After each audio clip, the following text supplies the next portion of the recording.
That's right, ghouls and gals. Welcome back to Fear Boners, presented by the Down in Front podcast. I'm your host, Andrew, fresh back from New York Comic-Con, and I had a blast. I'll get back to that in a second, but I do have some good news for you and some bad news. The good news is that I was told by the higher-ups in the Down in Front podcast pyramid that I actually get to spend 30 minutes with you guys. So that's 10 extra minutes. That's also the bad news, is you guys have to put up with me for 10 more minutes. Now, that being said, I'm going to get back to where I've been. Last weekend, I was in New York City for New York Comic-Con with a friend of mine. We were there from Friday to Sunday, and boy, did we see a lot of crazy shit. I did actually get to meet Chucky the doll from the latest Cult of Chucky film, which I actually saw the other day. Lots of people are telling me they thought it was crap. I thought it was pretty good. It's on Netflix already to watch. If you do have Netflix, definitely check it out. The doll itself is super creepy, even more so creepy in real life. I also had the pleasure of meeting Doug Jones. If you're not familiar with the name, he is the gentleman who played Abe Sapien in the Hellboy movies, but he's also done a lot of other horror acting. If you don't recognize him, if you Google him, that's because most of the films he's in, he wears a ton of makeup. Like I said before, he was Abe Sapien in the Hellboy movies. He's got a new movie coming out with Guillermo del Toro called The Shape of Water, where he is another undersea dwelling gill man type creature, a la the creature from the Black Lagoon. But he was also the Bye-Bye Man in this year's film, The Bye-Bye Man, which I didn't see. I heard it was kind of bad, might peep it eventually, but he's played a lot of roles in horror films. He was the nicest human being I've ever met. Super great. We took pictures. He signed some of my stuff, and that was super cool as well. Made it back in one piece. Still kind of recouping, but I'm glad I'll be able to get this episode out on time for you guys. Now, it is also Friday the 13th, another high holy holiday in the month of October leading up to Halloween. On this day in particular, lots of people like to go out and get cheap, spooky tattoos, or generally are very careful because they're superstitious, or they just stay at home and watch all of those movies. I, for one, tend to avoid those movies on this day because it's a little overdone, but not to say they aren't great movies. I just decided to watch a couple other great shitty movies on Friday the 13th, which is a good lead into our topic today. Super shitty, super enjoyable movies. But backing up a little bit, the films that I did watch recently were Trailer Park of Terror, which was a film that I discovered while I was down in Baltimore for Baltimore Comic-Con. I met one of the artists who had worked on the comic that film is based on, and when I came home, I found it on iTunes for pretty cheap and wound up watching it today. And man, I was actually impressed. I was expecting, after watching the trailer, to think that it was going to wind up being a super shitty movie, but it does come across with many horror movie tropes, but the imagery and the acting and the effects, especially the makeup effects, are really good in this film, and it was quite enjoyable. Some of the themes and the things that occur throughout the movie might put a few people off, but I enjoyed it for what it was. I would definitely recommend giving it a peek, especially if you can find it on iTunes. It was $4.99 the other day when I bought it, so it's probably still kind of cheap. And kind of to go into a little bit of what the film is about, you're sort of introduced to this character, Norma, who's the trailer park queen, kind of. And she's sort of living this shitty life in the trailer park when some terrible things happen that sort of turn her world upside down. And then we kind of jump forward in time when we find that a lot of people wind up disappearing in the area where that trailer park was. We're introduced to a group of troubled teens who are on a religious camp retreat that wind up in a car that breaks down by the trailer park. And as you can imagine, that setup, it really sort of builds to a fun little movie where a lot of shit goes down and a lot of stuff goes south. So definitely, if you get a chance, look for it on iTunes and check it out. And the other film that I watched today was The Black Fables, another one that I found pretty cheap on iTunes. It is 100% in Portuguese. It is a film that's about Brazilian fables, legends, myths. It's basically a film that is broken up into different parts over the story of these kids who are kind of running around and playing all day, and they keep telling these spooky stories to each other, trying to scare each other. Now, this one I would consider more shitty because of the production value. The way that it's shot, it just looks really cheap. But again, the effects, the gore effects and the makeup effects are really great. As far as the acting goes, I can't really speak to that. I always think that especially films in another language, it's always hard for me to discern whether the acting is good or bad, or, I mean, this was okay, but for the most part, I'd say this film, the major highlights were the gore and the makeup, especially because it's like kids telling these stories. It's actually kind of funny. There's a little bit of a funny bent to it, but definitely, again, if you can find it on iTunes, check it out. It's a quick watch, and you'll learn a lot of things about Brazilian myths and legends that I was very unfamiliar about. Some of them were really cool, like one of the last ones about the Saci. Was a mythical creature. It's a trickster that lives in the jungle and kind of fucks with people, so that one was really fun. But yeah, definitely check that one out if you get a chance. And now to jump back for a second into the mythology of Friday the 13th, for those listening who are superstitious and do believe in the holiday and have some triskaidekaphobia or what have you, Wikipedia actually has a pretty handy chart that shows all of the instances of Friday the 13th going all the way out to the year 2100. So if you want to start marking your calendars now, definitely go over to Wikipedia and check that out. You'll probably be glad you did. And now, as always, before I actually get into today's list, I'll let you know that this is a little bit different from the other ones because, I'm telling you these movies are shitty, but they are still enjoyable. So if there's a movie on the list that you really enjoy that you don't think is shitty, feel free to reach out to us. We are on Facebook. We are on Twitter. You can email us to let us know how wrong I am, or if you agree with some of the ones that I put out here, or even if you want to recommend some that I don't mention. There's plenty on here that I'm not going to mention, or plenty that I don't even know about. So if you can give me like a good shitty movie that I haven't heard of, I love that. So feel free to reach out to us at the Down in Front podcast group, and we'll be looking forward to hearing from you. Also, another good thing to keep in mind about these shitty movies are that sometimes they are bad, genuinely bad, and the fact that you aren't going to be able to keep your attention focused on the screen or the story or the characters or what have you. They're just sort of punctuated by moments of awesomeness in between a big old shit sandwich of a movie. In that case, what we like to recommend is partaking in some adult beverage consuming games, otherwise known as drinking games. That's the common term for those games.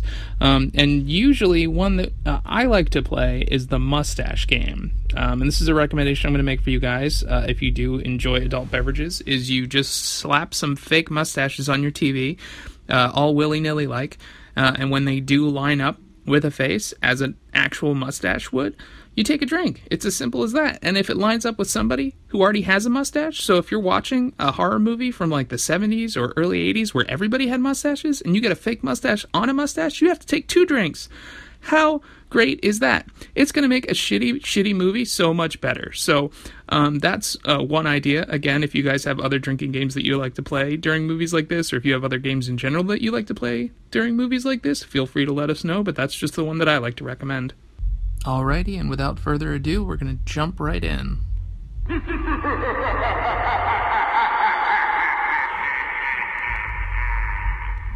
Alright, and the first movie on my list for this episode is actually my absolute favorite shitty horror movie from the 70s. It's most well known as Messiah of Evil. This film came out in 1973. It had lots of alternative titles because it got released a few different ways throughout the 70s and up until today. Sometimes you'll find it on DVD compilations of horror films called Dead People, Revenge of the Screaming Dead, The Second Coming. In the 70s, they tried to release it under the title Return of the Living Dead, but they wound up in some legal dispute with George Romero, as it was too close to the titles of some of his films. But it's a great movie that you don't really know if it's about cannibals or vampires, and it's this weird, surreal, otherworldly drug trip of a movie that There's creepy albinos. There's people eating rats. There's people eating raw meat. It's just a real fear boner. It really gets in your brain and messes with you. It's not scary as much as it's creepy. You don't really know what to expect. I just like it, but it is pretty crappy.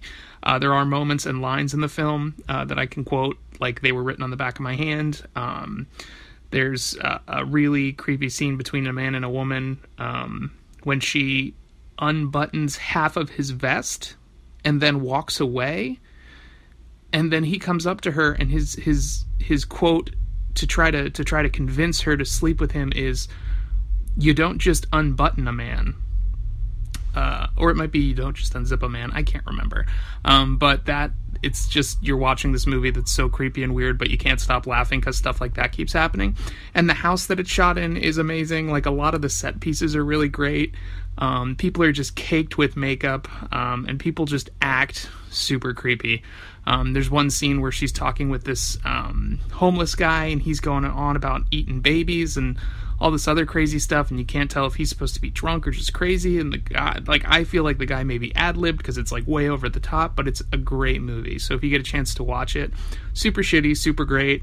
Slap a mustache on the TV. Messiah of Evil. Now, the next two films on my list I've lumped together because they're actually both directed by Peter Jackson of Lord of the Rings fame. These were a few of his first original films back in the late 80s, early 90s. He did a couple wonderful films, the first of which is called Bad Taste. These films were shot in New Zealand, and everybody has very thick accents. This one in particular is about a small town where the entire populace is replaced by aliens in an effort to basically harvest the human population for some sort of fast food endeavor. It's really bizarre. He stars in this film in one of the roles, and he's got his brain is hanging out at one point in the film. He being the director is actually in this film. Peter Jackson is running around with his brain hanging out, trying to find different hats to keep his brain in, fighting aliens. It gets really weird towards the end. There's a couple of pretty funny choreographed fight scenes and gunfights. The aliens are some of the goofiest rubber costumes ever. You see some great fake rubber butts. But the gore is just over the top, and it's one of those classic old gross out films as well, which leads us into the next film that he made, which is also one of the best horror films, even as shitty as it is. Dead Alive, also sometimes known as Brain Dead. It's another film of his shot in New Zealand, where there is a dude who's basically living with his mum, and she sort of controls his life, but then he meets this beautiful woman at the package corner down the street, and they fall in love, and she of course forbids it because she thinks that he's paying more attention to her than to his mom, as he should, as a doting son should. And then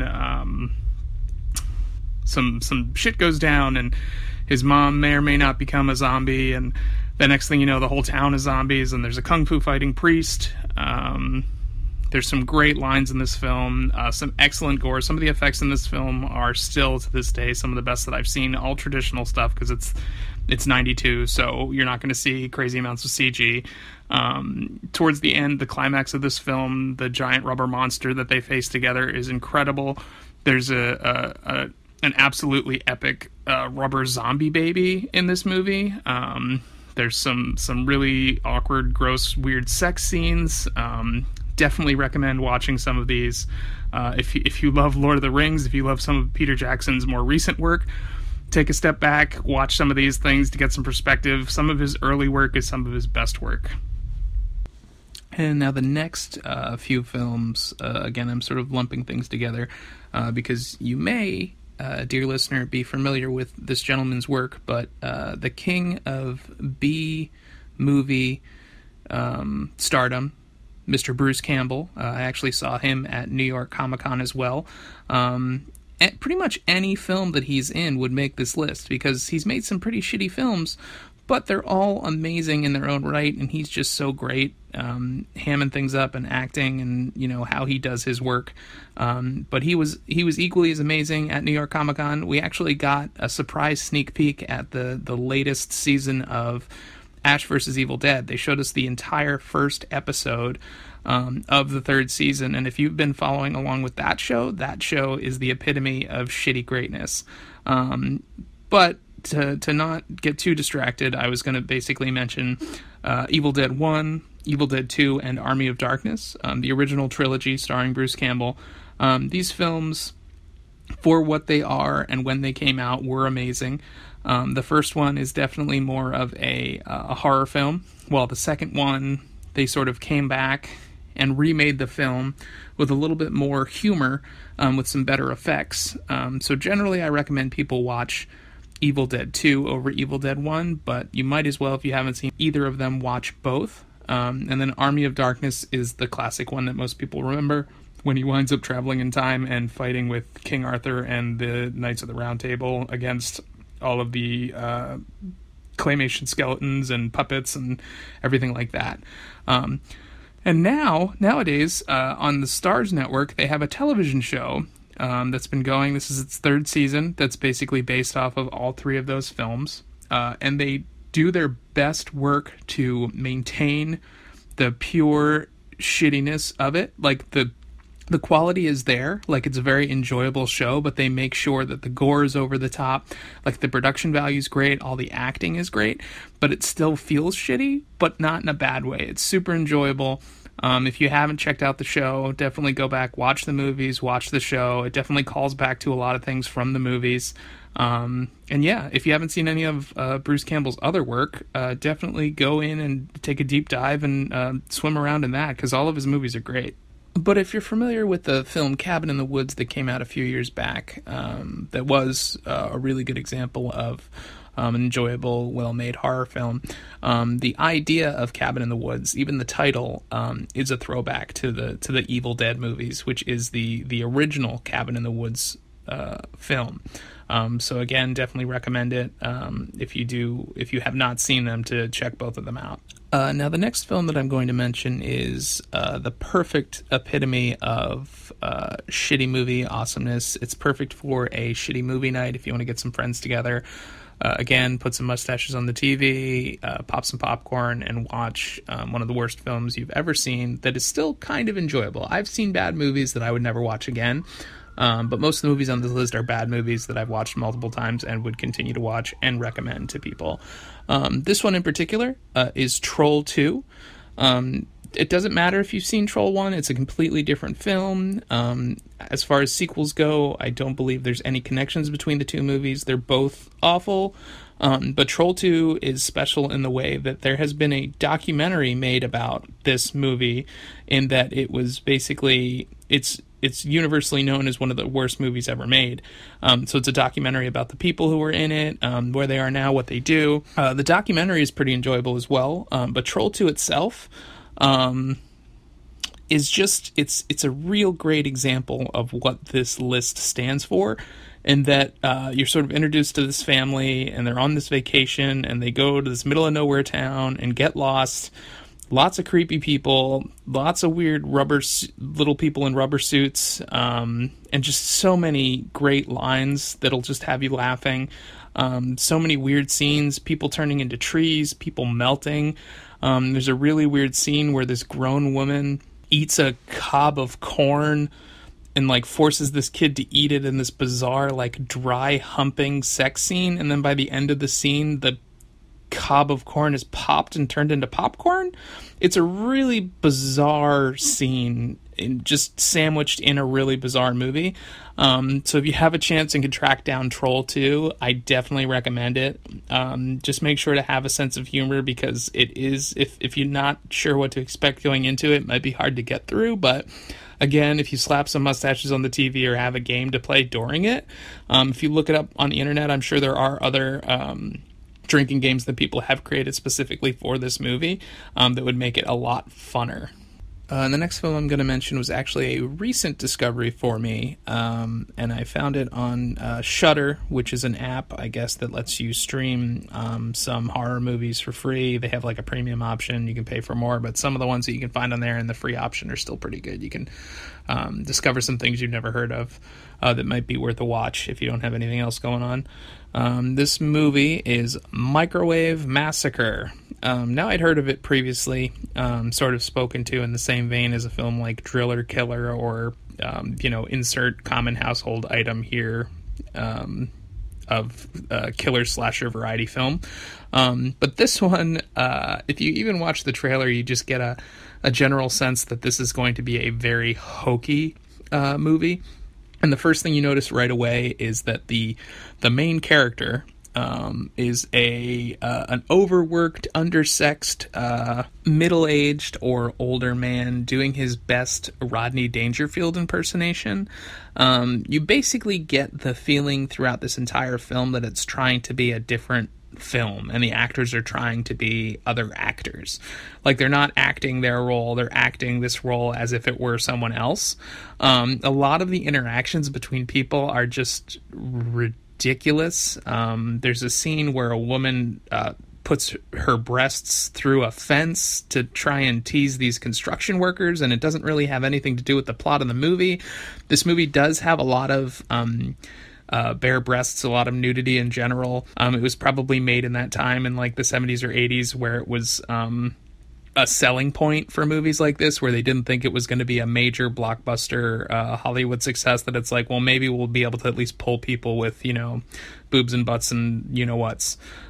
So, as, that being said, it does kind of have a funny story in that he basically is upset because his wife purchases a microwave because she wants to start doing more fancy cuisine. She wants to learn fine French cooking, and to do that, she gets a microwave, which is it's a weird idea for us nowadays. But they make it out to be this big fancy thing, and it is a huge microwave. It's a microwave that almost takes up an entire room.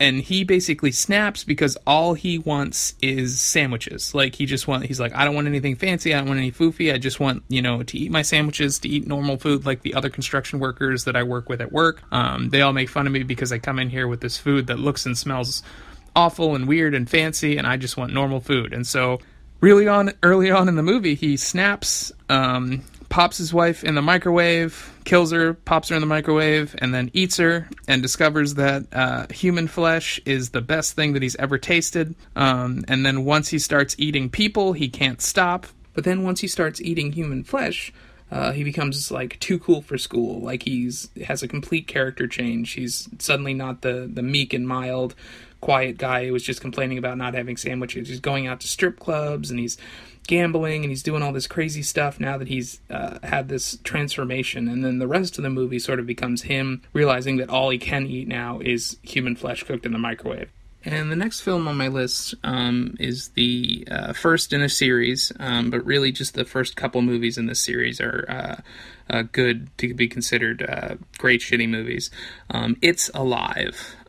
Opens in the delivery ward of a hospital in the 70s, where there's just a bunch of dads-to-be smoking away. One dude buys a pack of cigarettes in the waiting room at the hospital, which I think is hilarious. But then immediately we are kind of confronted with a surgeon running out of the delivery room covered in blood saying, oh my god, like, it's a monster, it mauled me, it's a mutant.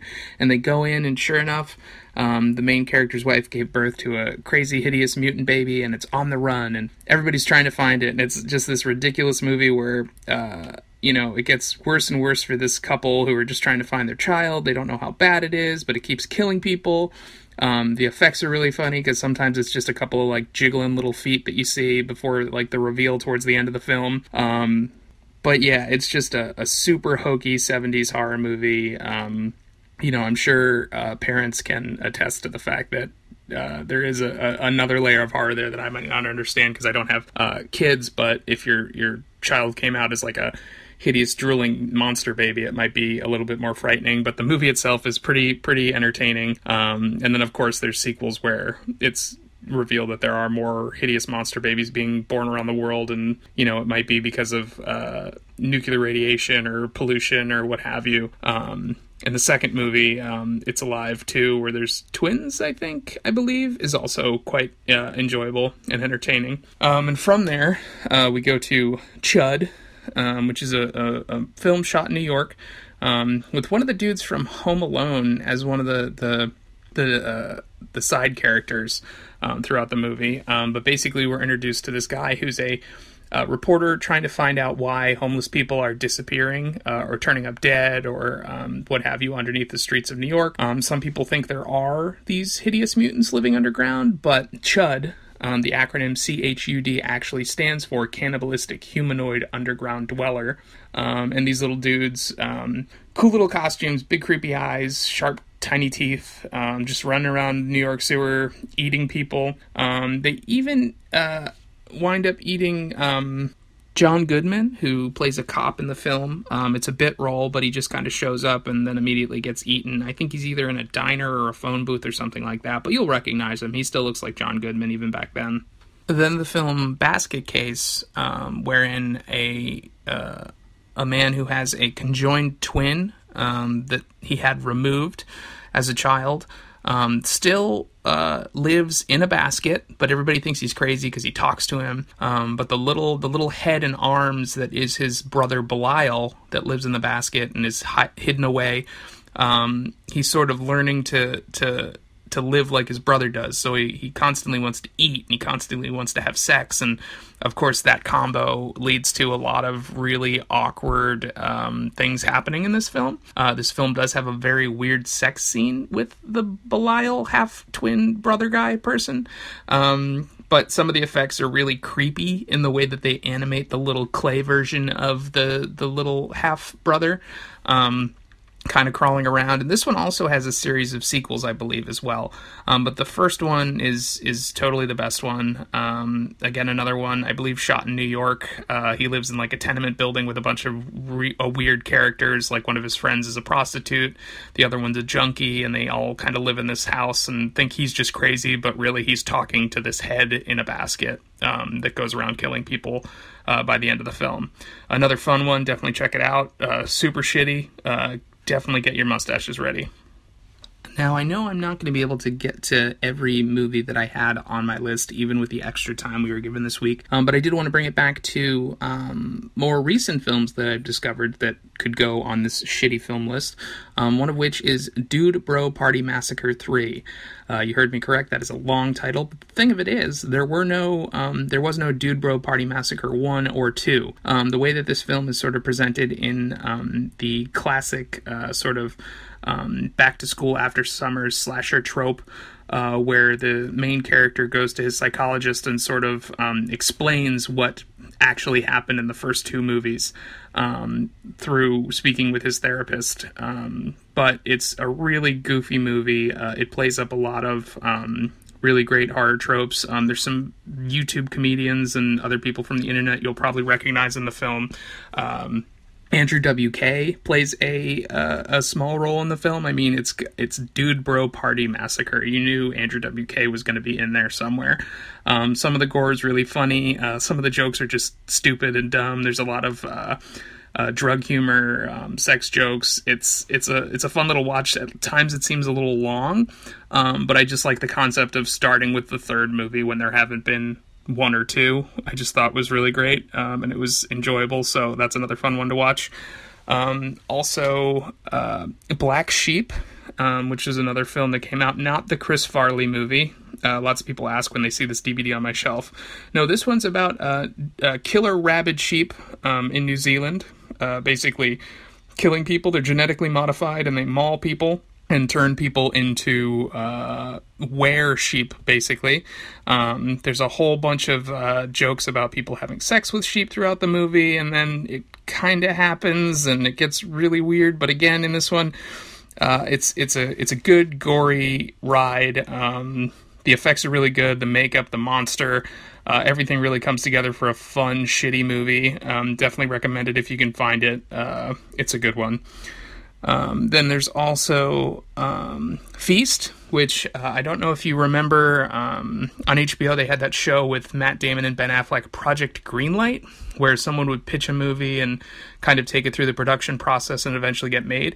Feast was, I believe, the winner of the first season of Project Greenlight, and it came out, it had Henry Rollins in it, and it had that dude from 30 Rock who was in the Dave Matthews Band hugging video or whatever, and it's just about a bunch of people who are trapped in this middle of nowhere bar when it suddenly gets attacked by these like crazy desert monsters. You're never truly told like what they are, where they came from. There's some things that speculate as to what they are, but there's a bunch of weird scenes because you find out as hungry as these things are, as much as they want to eat people, they also just want to have a lot of sex, so the monsters are constantly humping things, and like it has a definite like Critters vibe, or like any one of those other weird little creature movies.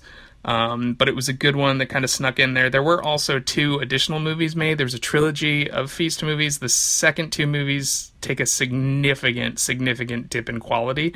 I believe Vern Troyer, the guy who played Mini-Me, is in a couple of them. I could be wrong, but they get really weird, and they're not nearly as enjoyable as the first one. But if you've ever want to see Henry Rollins wear pink velour girl pants, definitely check out Feast. In addition, another great series of shitty movies to watch nowadays, especially with all the news concerning the resurgence of white supremacists and neo-Nazis, is Dead Snow. If you haven't seen these films, essentially these folks go on a skiing trip and wind up upsetting a mass grave of a bunch of dead Nazis, and they come back as zombies and they attack them. And it gets really intense. The effects are really good, but the movie definitely would fall into the shitty category just because of the simple tropes that it dives into. I do really enjoy these movies because you do get to just see a whole bunch of Nazis getting killed, all willy-nilly. Well, killed again, which is a little bit even more satisfying. And then the second movie just kind of took it over the top. And they actually have announced that there's a third movie coming out, which I really can't wait for, because these movies are incredibly enjoyable. They just kind of keep pushing the envelope on how far they can go and how crazy they can make it. So if you haven't seen those ones, definitely check out Dead Snow 1 and 2. Now, to round out this list, I wanted to have some honorable mentions that are still good to check out, but they're mostly series, movies that have multiple 5, 6, 7 films in their series, and any one of them would be considered perfectly shitty to be viewed, bad enough to still be enjoyed. And I guess we're going to start with any Troma movie, really. If you have seen any movie with the Troma label on it, they put a lot of hard work into those movies. And they're fun to watch, but most of them are really shitty. I'm going to specifically point out the Toxic Avenger series. Most of those films are the kind of things that you grew up, you watched as a kid, and you were like, wow, I probably shouldn't have been able to see that, but I saw it, and it sort of made me who I am today. Not necessarily in a good way, but, you know, you remember the experience of seeing a movie like that for the first time. So definitely, if you see any of those films, check out some of the Troma movies. Definitely have a few mustaches on the TV when you pop those on, though. Then also, a few other series I'd like to mention. The Leprechaun series, where Jennifer Aniston got her start in the first one. Those movies are real fun. I mean, that guy's been everywhere. He's been on the moon. He's been in the hood. He's hung out again, with the cast of Friends. And then most recently, he was played by a WWE wrestler, Sheamus, I believe, in the remake. Then there is the Wishmaster series. These movies are about an evil genie that kind of comes back and grants any wish that the person desires, but always has like a weird, bizarre twist on it and makes it like go bad and kill them or kill someone they love or what have you. But the design of the monster was always really cool, and some of the stuff was like hokey. One of them takes place in a prison, I believe, and that one gets really weird. But me and my best friend Sean, growing up, used to watch those movies all the time. Then there was the Puppet Master series, which used to terrify me because beyond just being scared of Chucky, any movie where like dolls or toys or puppets came alive just like terrified me. And there's a ton of those. You never know, like some of the movies they're the good guys, some of the movies they're the bad guys. But the doll design was always great. The puppet design, the different characters, the deaths in the movies are always way over the top. The first movie especially is really weird because it's this weird hyper-sexual trip where there's all these people who are like psychics and they're in a mansion, and then all of a sudden the puppets show up because they were left there by the guy who originally created them, and it just gets really weird. But the movies, as far as I remember, there's no like overarching story. There might be, but it just kind of goes all over the place with the different puppets. And then one I've discovered in the last few years is the Ginger Dead Man series, kind of along the same lines as Chucky or Puppet Master, where a gingerbread man comes to life and wants to kill everybody. But the best part about this, wait for it, get this, it is voiced by Gary Busey. The Ginger Dead Man is voiced by Gary Busey, which is amazing. I don't know if he does the voice in like all the movies, but just that was the selling point for me. I know he's done like some of the more recent ones. The Ginger Dead Man is time traveling. He's had crossovers with the Evil Bong, which is a whole nother series that I won't even get into, but those movies are great and shitty on their own. Definitely check them out if you're in the mood for like a real shit show. Now, like I said, I wasn't going to be able to get through my full list today. I might include a few other honorable mentions in the notes below. But I just want to let you guys know, thank you so much for tuning in and listening again. I really appreciate it. The Down in Front podcast guys appreciate it. And as always, like I always say, if you want to reach out to give us more recommendations or tell us what you thought, we always appreciate the feedback and we love hearing from you guys. You can find us on Facebook at facebook.com/downinfrontpodcast. You can email us directly at downinfrontpodcast@gmail.com. You can find us on Twitch. Now we have the Down in Front Podcast game stream. That's going to be twitch.tv/downinfrontpodcast. And on Twitter, our handle is _DIFP. And also, we have our Patreon account. Any little bit will help if you guys enjoy what you've heard and would love to hear some more. We appreciate anything that you guys can give us. We really do appreciate the support. And to find that, you can go on to patreon.com/downinfrontpodcast. Again, thanks so much for listening. This is Andrew of Andrew's Fear Boners, presented by the Down in Front podcast, and we'll be back in the same place at the same time next week.